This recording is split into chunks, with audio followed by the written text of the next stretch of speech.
Dates kind of get lost for me ever since I started this lifestyle, so I can't say when exactly it all happened.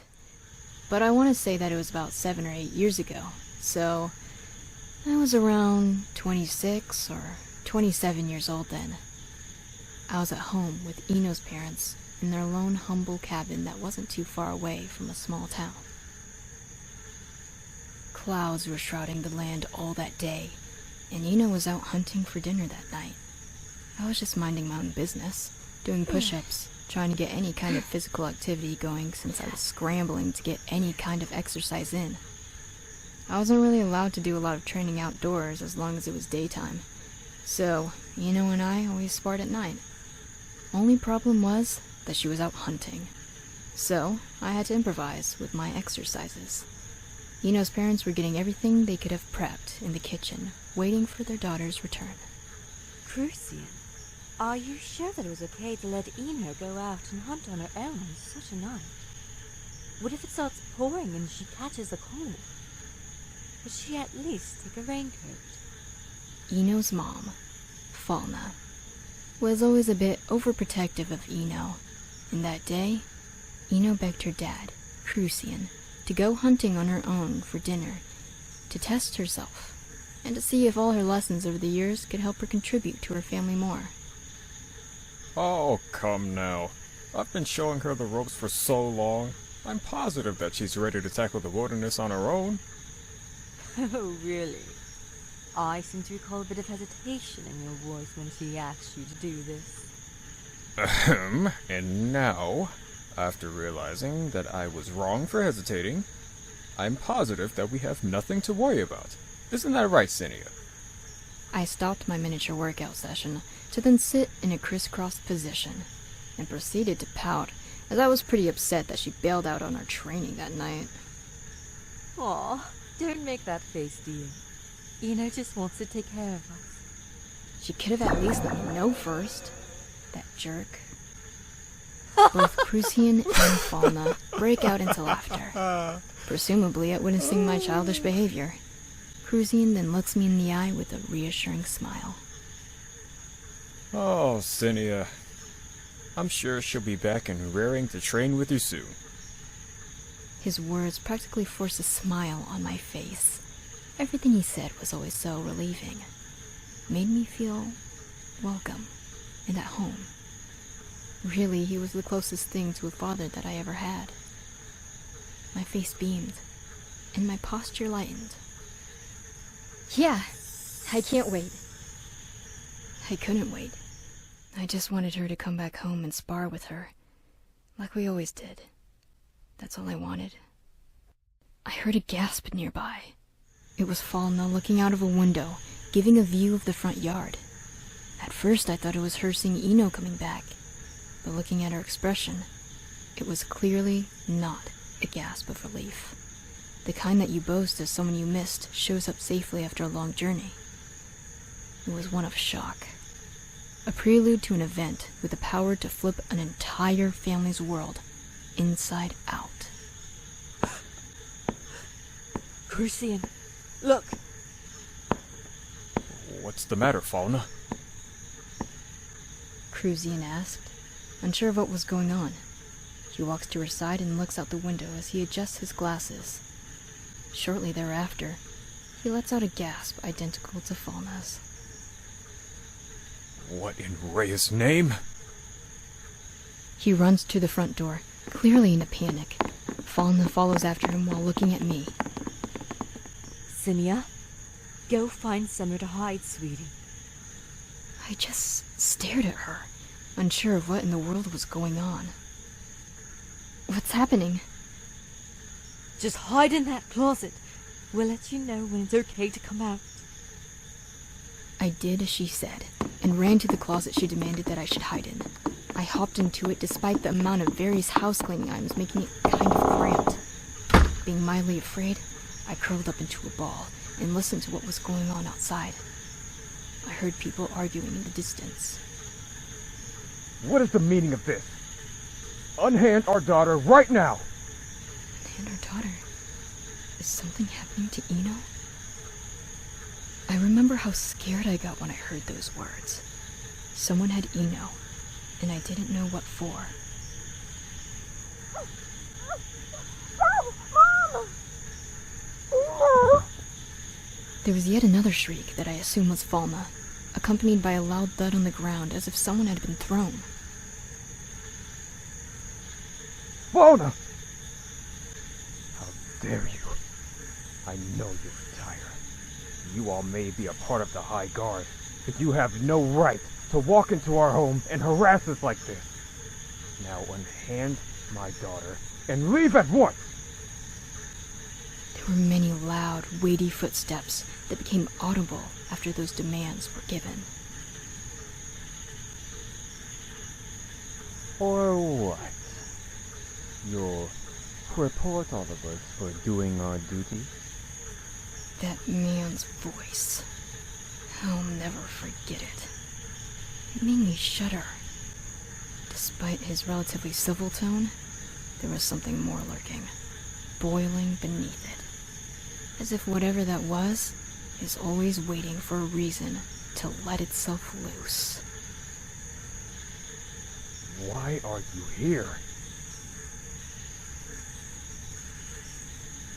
There has been a word of this family becoming quite bothersome to the other locals. Bothersome? How? I'm told that you were all a very sociable bunch some time ago. Then all of a sudden, it became rare to even see a wink of either one of you twice a month. A lot of people were concerned for your safety, so we decided to go see how you were all doing. Well, just in case you can't read the atmosphere, we were perfectly fine until you all showed up. So now that your job is done, please leave our home. Oh, I'm sure that you would love for us to do that, but unfortunately, I'm also here for partially personal reasons. And what would those reasons be? While our outsider request is done, I have come up with such a wild thought of my own. Being so suddenly absent and discreet, people have become a bit worrisome of the chances that you're potentially hiding something dangerous inside these walls. Perhaps, maybe, an anomaly, perchance? I had really thought we were in the clear. The situation was already bad, but it almost seems as if things could have subsided right then and there. And once he spoke those words, I knew that things were only going to get worse. What? An anomaly? Ridiculous. You've come up with such a drastic conclusion based on information like that? That's practically baseless. I heard what sounded like a blade being removed from its sheath, and everything just went quiet for a bit. Firstly, I would watch your tone, sir. It's best that we take a look around ourselves and make sure anyway. I mean, if you have nothing to hide, then there should be no problem. Right? We are the High Guard. While various places of Cecilia have different viewpoints of anomalies, we hunt them down at the mere sense of them, without question, as the High Priestess asked of us. Now, just keep yourself still over there, and shut your mouth. We'd hate to have something happen to such a lovely family. Look, just make it quick, please.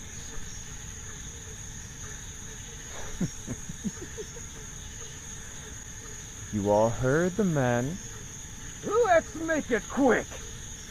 Followed was another loud thud on the ground, and then many different crashes of furniture, shatters of glass, and snaps of what sounded like wood.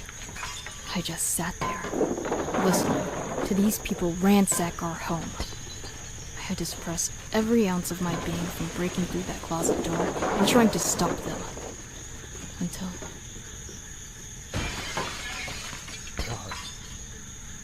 way too far for just a search. Stop this right now. Listen to me! Unhand me!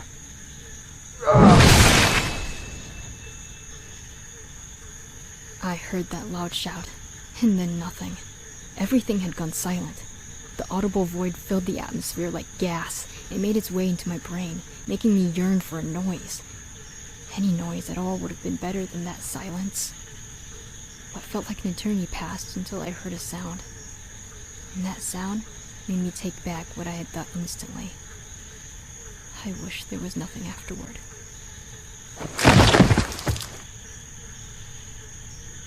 My body could only tense up in response to those grotesque noises.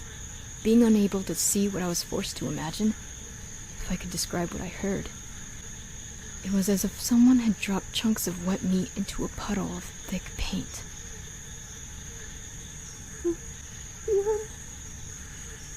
God? I got the gist of what happened. I tried to deflect any images my mind attempted to conjure up about what the closest thing I ever had to a father had become. The silence made it so difficult, until the silence was once again broken.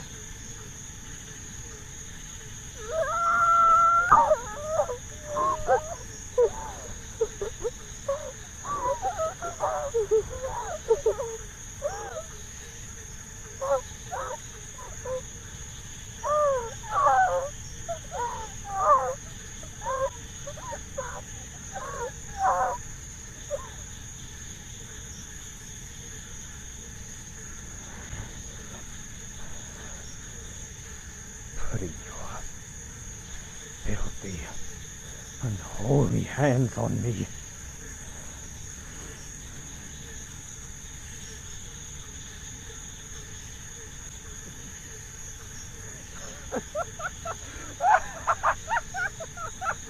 Sit still and be quiet was all I asked. All right, everyone, keep the search going. All that I could hear by then were the sounds of destruction at that place, as well as the laughter of those that came to wreak havoc, and those that mourned and cried in that very same havoc.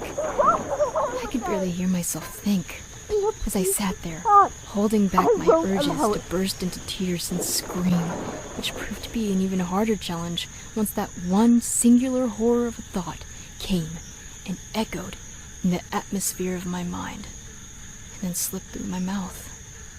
This is all my fault. Those monsters wouldn't have even thought twice of showing up if it weren't for me. I put both hands over my mouth to ensure that I would hold my cries back. I backed further into the closet. I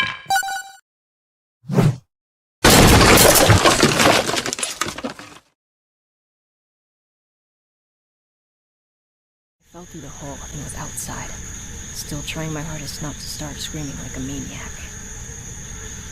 I made no noise, but my eyes wouldn't stop dampening the ground within tears. I wasn't sure what to do then. For a second I thought that maybe I deserved to turn myself in for what transpired. But shortly thereafter I looked up into the wilderness ahead of me, and I ran right in. Vision blurred, dirtied from the dirt, and not sure where to go. I just ran, as fast as I could, with so many feelings bouncing around in my head and heart. Fear, uncertainty, sadness, and most of all, guilt. To this day, I still haven't forgiven myself for what happened. I mean, how can I? When I was taken in by that wonderful family, I knew nothing about the world. If I did, then I would have never put their lives in constant jeopardy like that. But even after they told me the hard truth, they still cared for me, taught me everything I know, and treated me like I was one of their own. For that, I will forever be grateful. I had spent a long time wandering this land on my own now for the sake of never putting anyone in a position like that ever again. And as for both Eno and Falma, I don't think I can ever look them in the eyes. While I miss them both, I'm sure that they both resent me for what happened. I'm sure they now know that taking me in was a mistake. The best that I can do for them is to make sure that I stay out of their lives, no matter how much my heart wants otherwise. And to at least make sure that Crucian's life didn't end for nothing. I at least have to survive. I feel this is the life I deserve. I've had to wander about to find a suitable living space. I've had to combat the wilderness itself, as well as the occasional thief wandering about to mug me for Kia, despite not having any anyway. On the bright side of things, I've yet to have any trouble with wildlife, which seems a bit baffling. It was extremely tough at first, but I've grown accustomed over time. At least, I think I have. I sigh once again, and snap myself back into the present, not even realizing that I was already at the pond. I really need to get better at staying focused. I slap my hands together to pump myself up for the hunting and gathering, albeit trying to ignore the memory I just put myself through. Okay, let's do this. Phew. Alrighty, that should be everything. On my way back home now with everything I need in my bag, I look up into the sky through the trees. The day is still young, it seems, so I've still got a lot of time on my hands to train and exercise. I smile as I start to see my campsite. I can't wait to put these bad boys over the fire. I can just smell them now. Hearing the popping and sizzling of fish over the flames is always satisfying. But I have to make sure that I don't get ahead of myself and devour all of these like I'll admit I'm guilty of doing sometimes. Let's see. I've got 1, 2, 3, 4, 5, 6 good-sized fishes nabbed. So, I can maybe eat 2 of these when I get back, 1 for a midday snack, then the last 3 for dinner. Yep, sounds good. Oh, you've got to be kidding me. I freeze in place right outside of my campsite as I start hearing something moving. It's not anything in the trees or bushes, but it sounds like it's coming from inside my tent. I groan silently, as it wouldn't be the first time that something or someone invaded my home. Whether it be a wild animal, bandit, thief, or the like, looking for something to eat or steal. I really don't feel like scaring anyone off right now. I just want to eat. But do what you gotta do, I guess. I carefully place my bag and canteen down and hide behind a tree. I stand still and listen closely for the right opportunity to engage. I place my hand on my sword's handle. I hear the shuffling of my tent's opening. The invader must be exiting. Maybe I won't have to do any fighting. I mean, it's not like I have anything worth stealing. And if it's an animal looking for food, tough luck. The only food I've got is with me currently in this bag. So maybe they'll just leave. Hello? If you're out there, just come on out. I'm not here to cause any harm. Yeah, right. As if. I've heard that line used so many times. Her voice doesn't sound very threatening, but it's not like I'll just let my guard down with weak bait like that. I lean over around the tree to get a look at my intruder. From here, their back is turned, so I can't see much, save for the black and red outfit she wears. And if my eyes aren't lying, it definitely looks like they're armed. If you won't come out, then I'll just do a bit of analysis for myself. Analysis? What does she mean by that? I guess it wouldn't be too hard to simply peek around the trees, but... Wait, can she? Okay then. She's bluffing, right? If my assumption is correct, this is not going to be a typical encounter.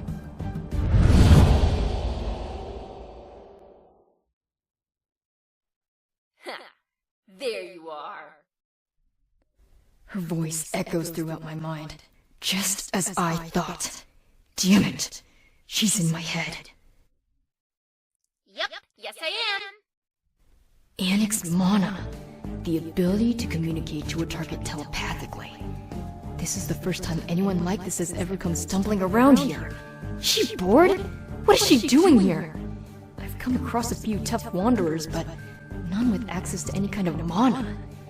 The very force that allows certain Scythans to have amazing powers that others don't. I was just out on a forest expedition when I came across this neat little spot. I figured I'd stick around and make sure that I wasn't ignoring a potential troublemaker. So are you gonna come out peacefully, or are we gonna have to get physical? Actually, I think you'd better leave. Actually, I think I won't. Fine! You better arm yourself then!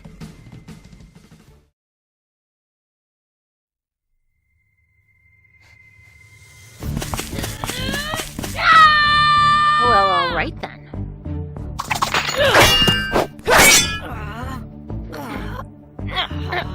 Pretty brave of you to charge in like that.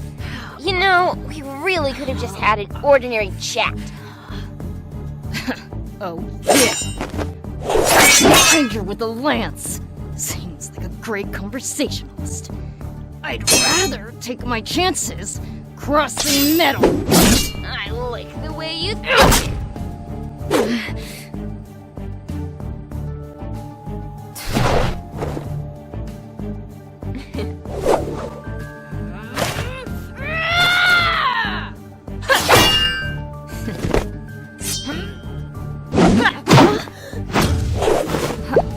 How did you... I should start by saying that was a very smart move that might have worked on any old person. Coming at me with the intention of having your attack deflected and then using that momentum of being thrown back to attack me again. But it seems like you've already forgotten. I'm in this creative head of yours, so whatever intricate plan you think of, I'll know how to react. Yeah, but how are you able to pull that off? You really can't tell? Wow. No wonder there's so much echo in your head. Must be pretty empty in that brain. Oh yeah? I'll show you emptying the brain! Wait, did that make sense? Whatever.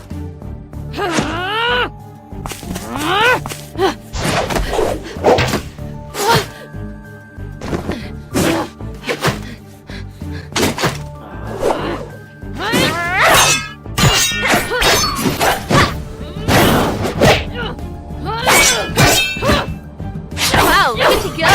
You got a lot of energy. Heads up. Hey! Watch the tent! I kind of need that. Alright, if that's how you want it. Nope! Mine now!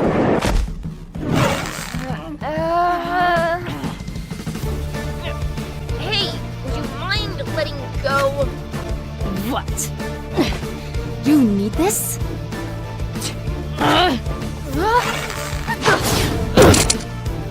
Son of a...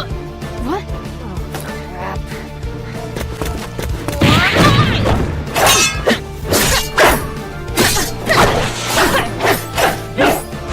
This fight is...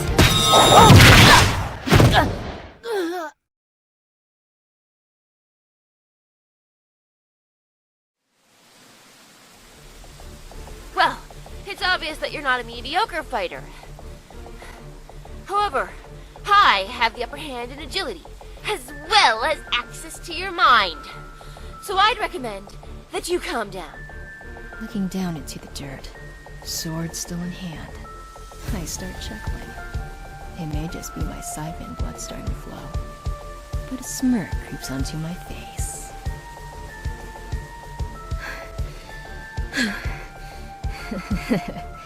And miss out on a fight like this? A good fight is what we Scythans live for. I'm ready for another round. I feel a familiar sensation in my palms, though it doesn't hurt at all. As a matter of fact, I'm feeling pretty amazing. I look at my opponent and wipe some dirt off of my cheek. I look into her eyes. They describe shock, the look of someone who can't believe what they're looking at. I freeze at her expression. What? What could possibly have someone lose composure so drastically in the midst of a battle like this? I raised my hand to scratch my head. No way. My head. It's down. You got to be kidding me. Did it fall off when I was thrown to the ground? The girl steps back in abject horror and places her hand over her mouth in clear disbelief. I can feel panic rising up in me. I desperately fumble about to put my hood over my head. Flustered, I rise to my feet and grip my sword tightly. You saw. Damn it! Leave me alone and don't ever come back here again! The girl drops her lance and finally prepares to speak again. I got too caught up in the fight to notice something so vital. She's getting a clear sight of my hair and eyes. What should I do? Damn it, leave! Now! Senia? What? I stiffen. My sword lowers as confusion takes over my body. The girl walks closer to me, with a hand reached out and tears welling up in her eyes. Sin? This isn't a dream, is it? My defense is now completely shattered. What is going on? The girl breaks into a sprint at me and wraps her arms around me tightly, but with care at the same time. This isn't an attack, but a show of embrace. The girl's tears seep into my clothes as her face is buried in my chest. It must be you. It has to be. I thought you... damn you! Finally being able to halt this overwhelming shock in me, I compose myself enough to ask the odd individual the newest question roaring in my mind. Who are you? How do you know my name? There's no way you could know me. The girl raises her head and looks directly into my eyes. She takes her finger and lowers her mask, revealing her nose and mouth. My eyes widen as the pieces come together. Her manner of speech, that voice. How did I not notice it until now? Are you kidding me? After everything. How could I forget? It's me. Eno. Of all of the people I was expecting to run into out here, she was not one of them. This is definitely a reunion I was hoping to avoid.